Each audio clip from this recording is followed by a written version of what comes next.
Over the past few weeks, we have heard a great deal about Iran. On the one hand, there were those who insisted that this time felt different, that something fundamental was finally unfolding, and that the Islamic Republic of Iran was on its final legs. On the other, the familiar refrain that protests in Iran rarely, if ever, lead to meaningful change. Now that the first wave of mass protests, which began in late December 2025, appears to have subsided, the moment has arrived to step back from prediction and ask a number of difficult and somewhat uncomfortable questions about what is happening and what may follow. US President Donald Trump has not ruled out decisive action against Iran, yet no imminent intervention, hoped for by many protesters and opponents of the current government in Tehran, has materialized. You're watching Context, and I'm Orkan Amashov. Joining me now from Leipzig, Germany, is Dr. Reza Talebi, political analyst. Dr. Talebi, welcome to Context. Thank you very much indeed for your time. Thank you for having me. I am glad to be here. Let's first of all gauge the resilience of the Islamic Republic of Iran and also the options that may be considered by the protesters. It is quite often said, and I know that in one of his recent articles, Dr. Kamran Bukhari, whom we interview regularly, said that some form of elite paralysis and also systemic decay are happening in Iran. But for any meaningful change to happen, confluence of circumstances should be present. Durability of the protests and also paralysis there involving the key pivotal bodies should reach such a level that systems should no longer be sustainable. So my question to you, how resistant is the current governance system in Iran is, and what are the options for the protesters?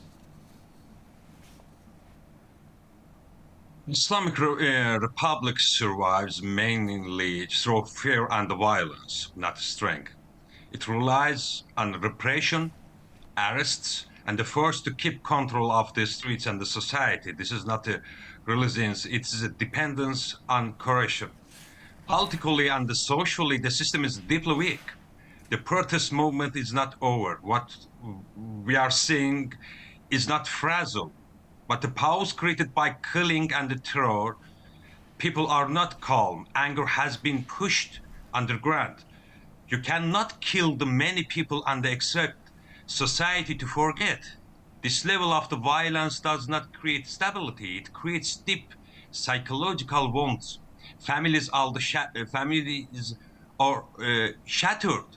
Trauma speared. Every killing adds more rage instead of removing it. Because of this, another wave of the protest is likely. It may not look like long march or constant street demonstration. It may come suddenly. It may be scattered, sharp, and unpredictable. This is not the end of the cycle. It is a dangerous moment of the suspended fury. Thank you very much, Dr. Talebi. What we say is that the first wave of this protest seems to be over. It means that second wave may potentially begin. In terms of, in order for us to be able to understand the scope of internal discontent, perhaps we should ask this question: what proportion of Iranian society, it's a 90 million population country, it's a big, massive country, what proportion of that population is deeply unhappy with government there, with what one may academically call regime, the governance style there? Or would you say that when we look at those people who are unhappy, there are a substantial majority of them who are unhappy with the current system but do not want massive change which could be classified as a regime change? So what proportion of society is unhappy to the extent of demanding the change of the current governance system? Effectively, to be absolutely blunt, there's no need to hide anything, the collapse of the Islamic Republic of Iran, which was created back in 1979. Yes, the large part of the Iranian society is not just unhappy. It is deeply and fundamentally against the system. This anger comes from years of the corruption, execution, mass killing, and the daily humiliation. We have to say this clearly. What is happening is terrifying. In just a few days, many people have been killed. People are shot in the streets. execute after Q trials, beaten to this in detention. This is not normal repression. This is mass violence. A society cannot watch this level of the killing and simply move on. The psychological damage is huge. Families are broken, fear is spread, but so does rage. Every execution, every killing adds more anger. It does not create silence, it creates trauma that stays. At the same time, not everyone can protest openly. Many people are the silent opponents. They are afraid, and for good reason. The cost of the speaking of this arrest, torture, or death, corruption and the repression leave people with no safe space and no clear alternative. So we must separate two things. Deep opposition is everywhere. It runs across society. Visible protest, however, is forced down by fear, guns, prison, and the mass punishment. Silence in today's Iran does not mean acceptance, it means terror. Dr. Talebi, let's address a question related to the opposition and whether opposition in Iran does have a unifying leader, and the question of the possible return of the Pahlavi dynasty. I mean, in terms of this situation, how realistic is the prospect of Pahlavi return? And basically, my earlier point about, does the Iranian opposition today actually possess a credible unifying figure? At the moment, the Iranian opposition does not have a credible and widely accepted unifying leader. This includes the Mr. Pahlavi option. Mr. Pahlavi return is not realistic in social and political terms. Turning a broad protest movement into the project around one figure is a strategic mistake. Unity cannot be forced from above. Trying to do so often weakens the movement instead of resonance it. The problem is not the absence of a leader, but the absence of trust, shared ground, and the inclusive politics. Without that, no individual figure can unify the opposition, of course. This is my opinion, and other people may have a different opinion. There are many people in Iranian diaspora who have an actually different opinion. If you consider the media landscape, international media landscape, you would see the son of former ousted son Shah quite often described by many as the only hope for Iranian people. And I would like to address the question of the diaspora narratives, and particularly those, as I mentioned earlier, that idealize the pre-1979 period, and they advocate for present sort of a monarchy restoration as a sole alternative. I know it's very difficult to understand what's happening inside Iran, what are the sentiments of the people. I fully understand that. But do you believe that there is a disconnect between diaspora narratives that idealize pre-1979 era in Iranian history and the internal realities of Iran? And to what extent this focus, this palpable, clearly definable focus on the person of the former crown prince is effectively damaging for the prospects of those people who are actually fighting for their rights inside Iran? Yes, there is a disconnect, but it is important to be clear about the responsibility. This gap is not mainly created by the diaspora, it is created by the Islamic Republic. Through repression, censorship, and the silencing of the voice inside Iran, the system has cut normal communication between inside and outside. As a result, part of the diaspora rely on memory, emotion, or nostalgia, including idealizing the pre-1979 period. The problem begins when these narratives are presented as the voice of Iran, while people inside the country have no free way to speak. So, the issue is not the diaspora versus inside Iran. The issue is a forced separation created by power. Do you think there is any case for external actors like United States, United Kingdom, others, particularly interested in their narrative, which seems to suggest that Pahlavi restoration might be a good thing for Iran. Do you see any external foreign imposition of this sort? It's maybe, but I think the Pahlavi has not a mass role in the United States and United Kingdom narrative, because we must understand the Mr. Trump and the West policy about the Iran in the strategical moment, and in this moment it's a very terrible moment for the Iranian society and the, Iran as a country. But in Iran and in opposition, we have another alternative leader and alternative figures to lead the Iranian people and the Iranian society. I think the United States has not a common sense and has not a common strategy about the Pahlavi to lead the Iranian government, because the Pahlavi want from the United States and another European country to make a strike and attack to the Iran, and it's will be the terrible, and it will be the make a ruin to the Iranian people as a society and as a country. If you follow the news about the Security Council and about the meeting in Security Council about the Islamic Republic Iran massacre, you can see the another figures in the United States and the opposition, and that they can trust the United States policy and they can trust the West policy. But it's very important. The society must trust the leader or the figure in the opposition, inside or the outside of Iran. And also, I would like to address very fundamentally a question of foreign intervention. We know that, according to international law, there are legitimate forms of intervention, basically, Article 51, self-defense. But this does not seem to be at all applicable to the Iranian case. Would have been applicable to Venezuela case.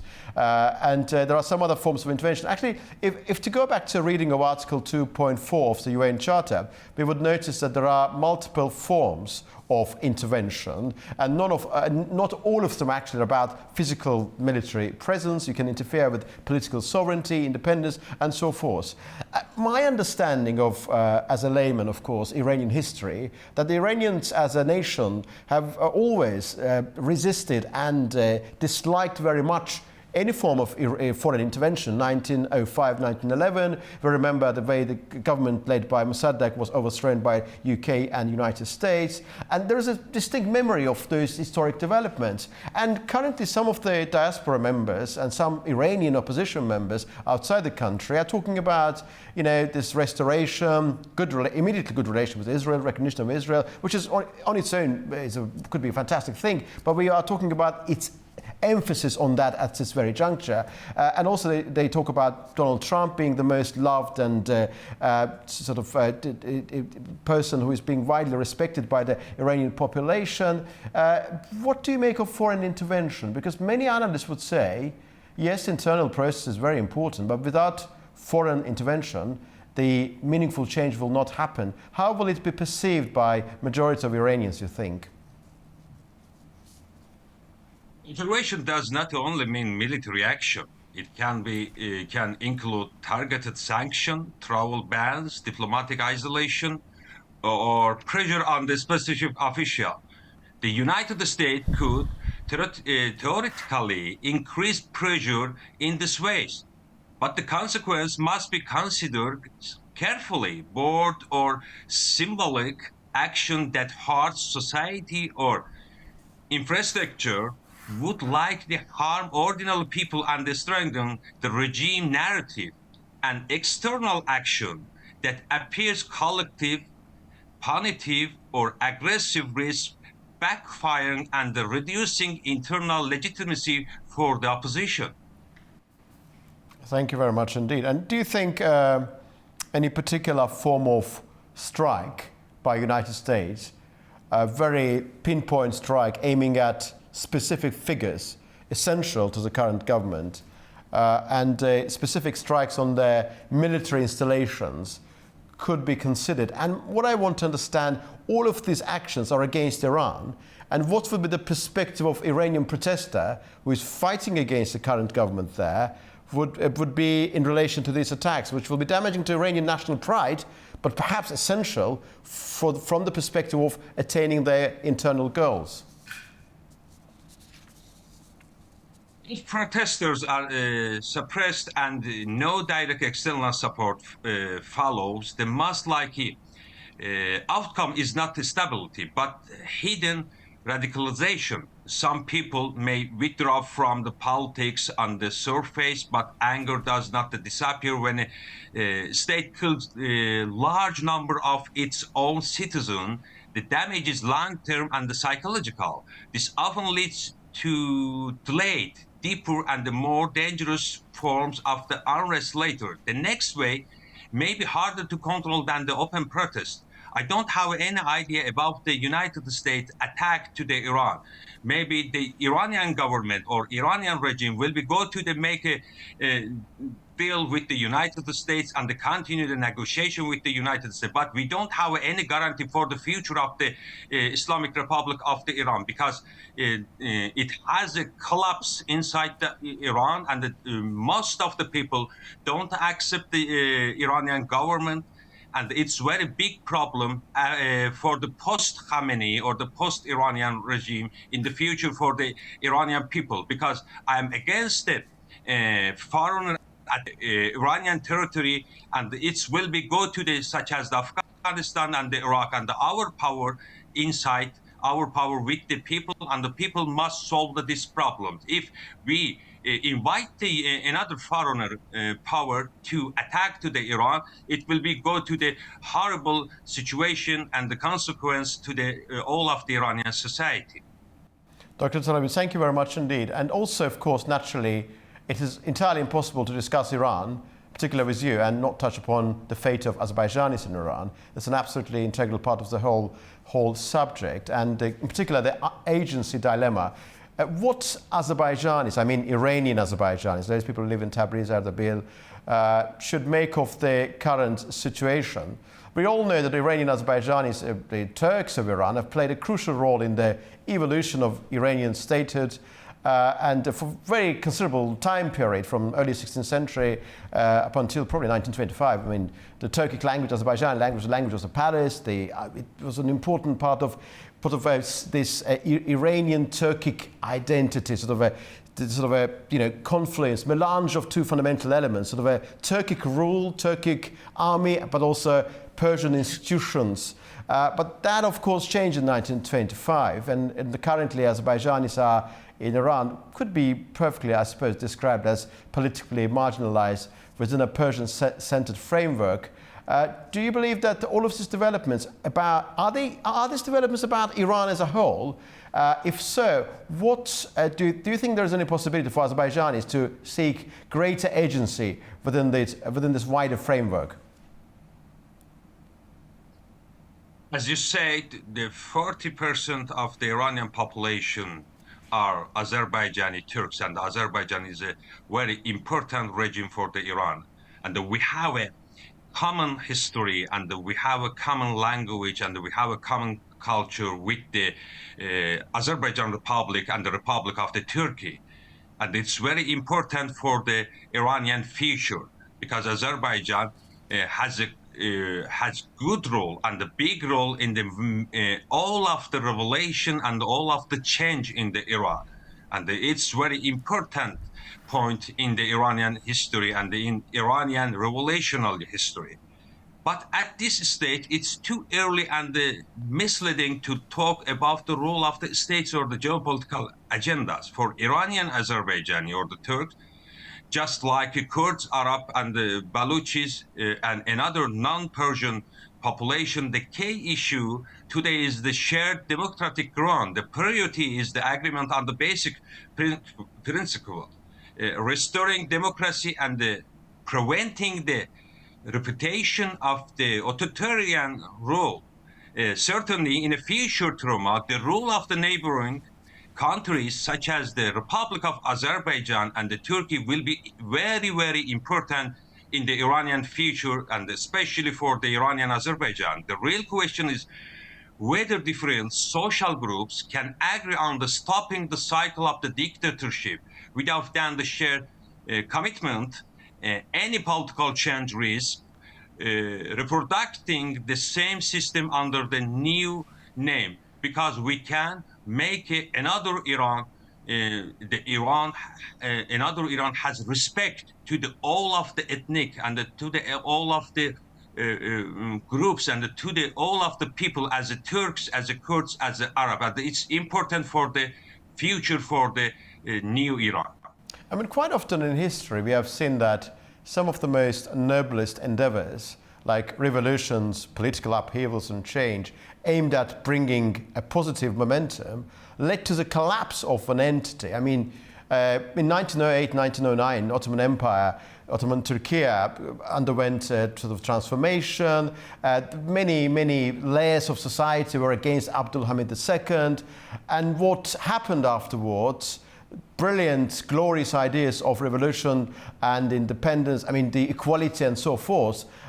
We know what happened to Turkey. Effectively, Turkey lost its empire in 1908, and there was a transition to Republic of Turkey. So there was a massive cost. I mean, Soviet Union wanted to reform.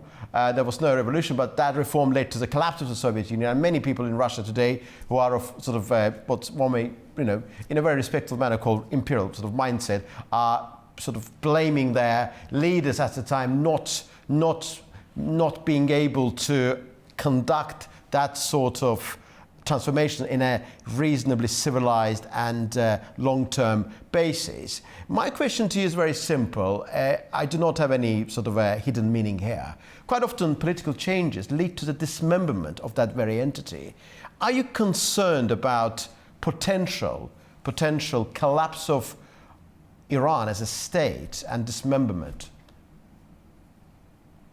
Yes, I am concerned, but it's a very important question, because if you follow the United States policy and if you follow the domestic policy for the Iranian regime, you can see the collapse inside the Iran. And I am very pessimistic people, and I don't have hope for the future of the Iran. But we have a one way. We have a one way together to change the Iranian regime. If we can't change the Iranian regime, another factor, another figure, and another country will be to change the regime, and it's very horrible and it's very terrible to the future of the Iran. The Iranian regime can't give up, and in this ideological regime, as a radical Islam regime, it's very big problem, because they will kill all of the people and to save the Iranian regime. And it seems to us the destiny for the Syria, and it's very harmful consequence to our society. And I hope we will find the light, and we will find the way to make a unity against the Iranian regime without the war and without the blow. Dr. Reza Talebi, I'm very grateful to you for your time and for your answers. Thank you very much indeed. Well, it's very difficult to say with any degree of certainty what will happen in Iran next. But there are those who argue that the current system is under massive strain, and it is, of course, under massive strain. It's no brainer, I suppose, and that in one form or another, change is absolutely inevitable. But the central question is that, well, to what extent the Islamic Republic of Iran will be able to preserve itself? There are many doubters as to this question. Many believe that change is absolutely inevitable. But another question, to what extent some form of controlled transformation might be deemed as within the realm of possibility? There's no clear answer to that question. And another question is, if transformation does come, what form will it take and with what consequences? We do not yet have a definitive answer, but we also know for sure that for every regional actor neighboring Iran, from Azerbaijan to Armenia, from Turkey to the Gulf countries, what happens in Iran matters a great deal indeed. Well, you've been watching Context, and see you very soon indeed.